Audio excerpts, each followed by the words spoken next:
আমরা তো বরাবর স্লাইডিং গেটগুলি করে থাকি হলো যে একদিকে চলে যায়, তবে এই গেটটা দুই দিকে যাবে, থাইয়ের মতো আর কি। ভাই আমরা ডোকো কালারই করি, আমাদের প্রত্যেকটা কালারে হচ্ছিল ডোকো কালার, কারণ আমরা ডোকো কালার ছাড়া কোনো গেট কাস্টমারে দেই না। যে আমাদের কাছ থেকে যারাই মালটা তৈরি করে নিবে তাদের টাকাটা যেন আমাদেরও হালাল হয় এবং তাদের টাকাটা যেন কাজে লাগে, তারা যেন মনে করতে পারে যে আমি একটা জায়গা থেকে একটা মাল আনছি, ঢাকা থেকে মালটা নিছি, অবশ্যই ওনারা আমার একটা ভালো একটা মাল দিছে।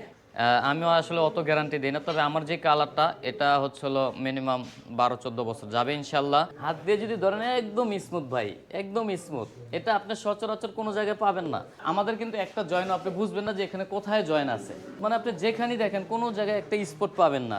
আমার পুরো গেটের স্ট্রাকচার আছে 1.5 ইঞ্চি বাই 3 ইঞ্চি বক্স, গ্যালভার্নিশ করা, পাকা 12 গেজ মোটা প্লেট আছে, পাকা 6 মিলি মোটা, একটা হচ্ছে বাজার 6, একটা হচ্ছে লিগেল 6। আমরা অনেক সময় কাস্টমারদেরকে আমাদেরকে বলে যে ভাই অমুক জায়গায় আমরা কম পাইছি, তমুক জায়গায় কম পাইছি। ভাই খালি কম পাইলেও হবে না, এটার আগে বুঝতে হবে যে পাকা 6 মিলি আপনি পাইছেন কিনা।